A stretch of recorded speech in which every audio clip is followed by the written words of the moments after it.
Good evening, folks. It's a beautiful day here in June. I believe we're looking at June 6th. Yeah, you're looking for your calf, aren't you? Can't find it in all this tall grass. And this grass is up past my mid of my stomach. Tree swallows are lousy out here. They're just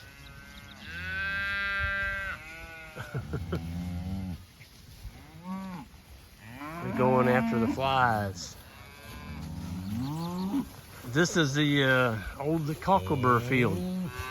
So we leased this in 2001. It was bean stubble and 50 million cocklebur plants. I mean, that's all that came back was cockleburs. Guess what? You can't find a cocklebur plant out here today. You can hardly find the cows out here. Look at that grass. These aren't miniature cows. I mean, these are 1,000, 1,100 pound cows.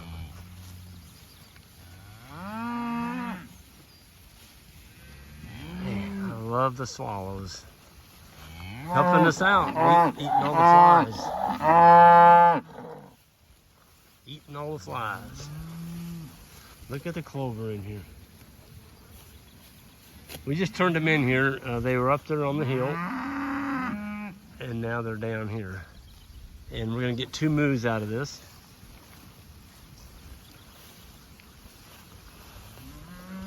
Got cows eating on the honey locust.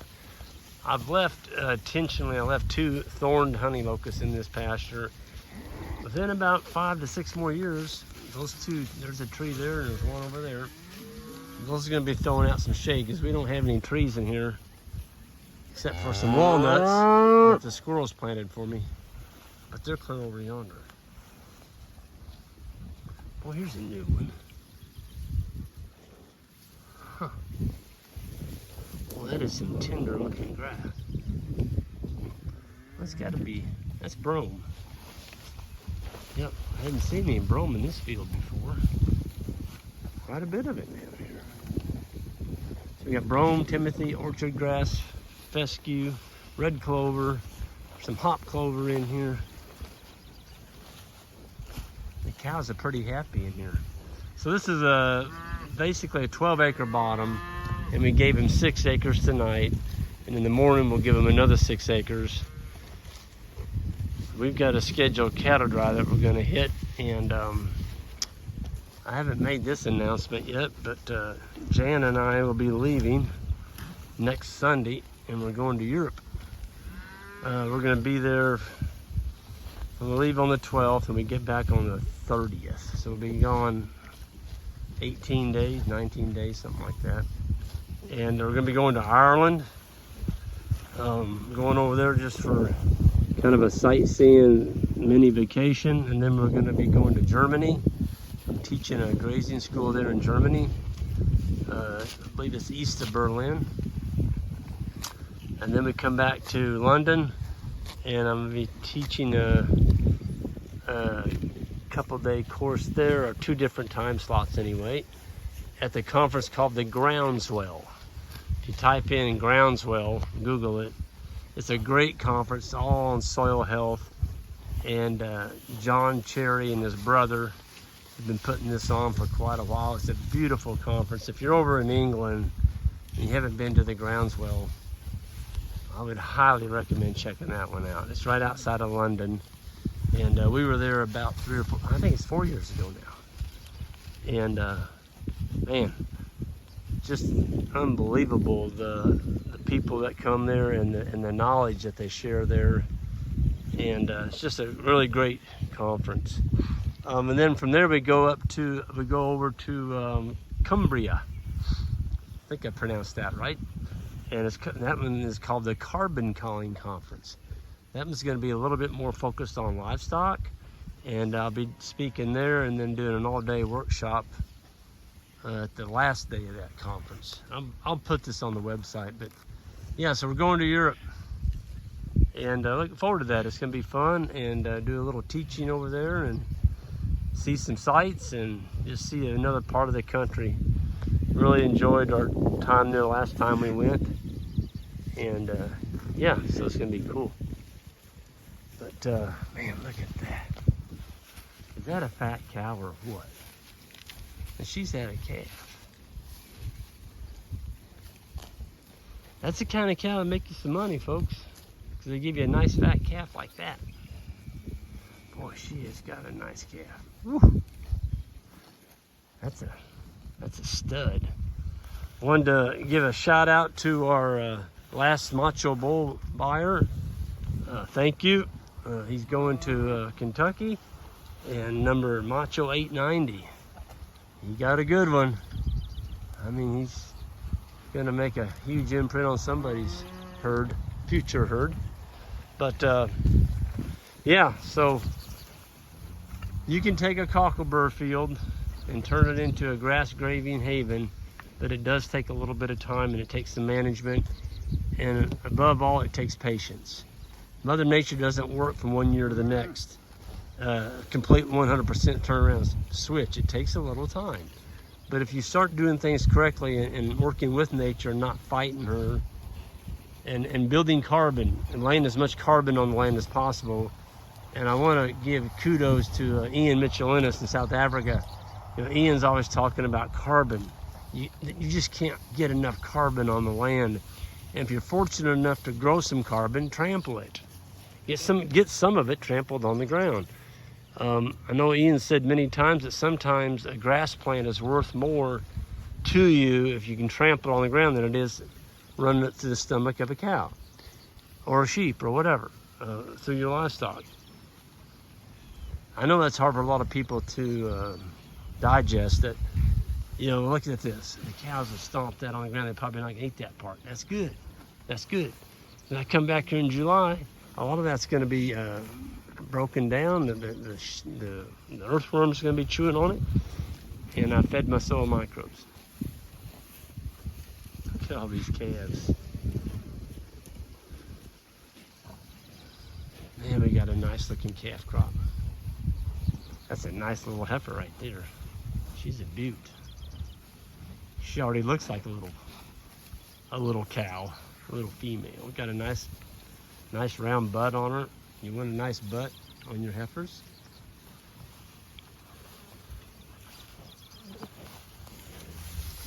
Oh, there's another one. There's a nice little bull calf.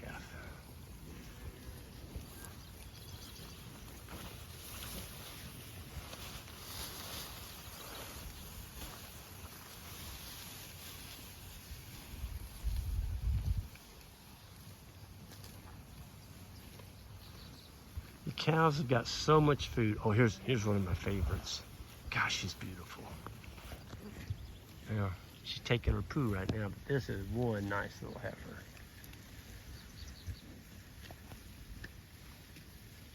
I mean, she is a beaut. She's only about 3 weeks old. She's gonna make a nice cow.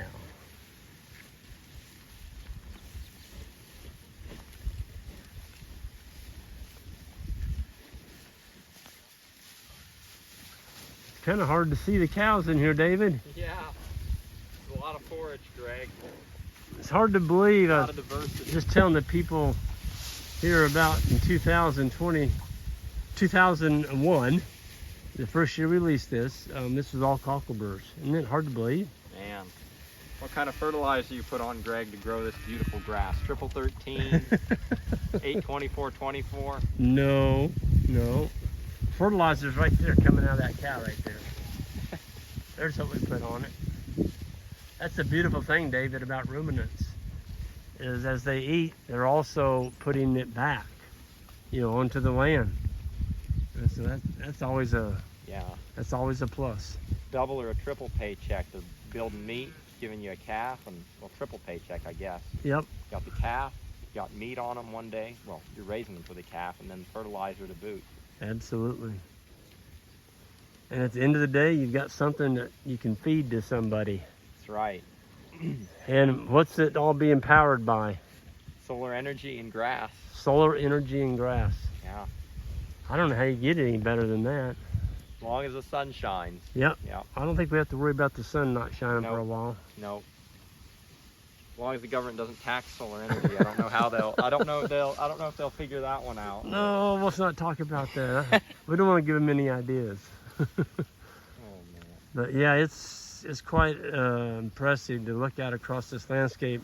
I know the first year that we got this farm and those cockleburs came up, man, I didn't know if we would ever whip them. I mean, I really didn't.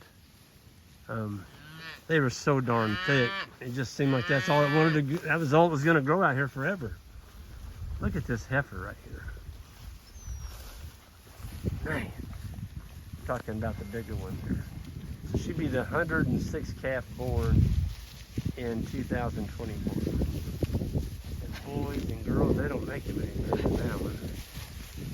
Whew. So low to the ground. Oh, Compared to some of those little heifers we were at a farm a few days ago, Greg. Those heifers had a lot more leg under them. yeah. Oh, yeah. Yeah. Oh, the birds. Or I. Little stampede. I'm not One of sure the which. two. I think it was the birds. They flew over them. Yeah. Man, when they came through that gate, they wanted to charge me over and the fence. I had to. They weren't charging you. They were charging the grass. They were after they knew where Yeah. they were going. That's for right. sure. I seen you kind of lackadaisy walking. I said, "Yep, they're going to be on his back before he gets to the Yeah, gate." I wanted to take my time, not move too fast. Yeah, I if figured you'd have run, that would have been bad. Yeah, but when I got the gate handle, I dropped it. I said, I don't want them to step on this. I kind of took a spring. Yep. Didn't want them to get tangled in it. Yep. And they just.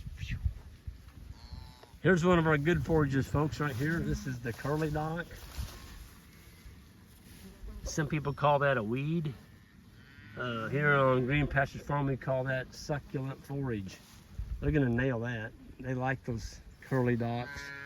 So, you know, is it a weed if something will eat it? Just remember, folks, there's never been a weed grown that eventually doesn't fall on the ground and ends up in the belly of an earthworm. So, yeah, there's things out here that you look at and think, well, maybe I don't want that one. But just remember, something might eat it. Here's a good one. I don't know what that is, Greg. This is giant ragweed. Giant ragweed. Well, that makes sense. It's got big old It's leaves. got that great big old leaves on it. That's probably one of the best forage plants there is. It's got 4 little bits in there.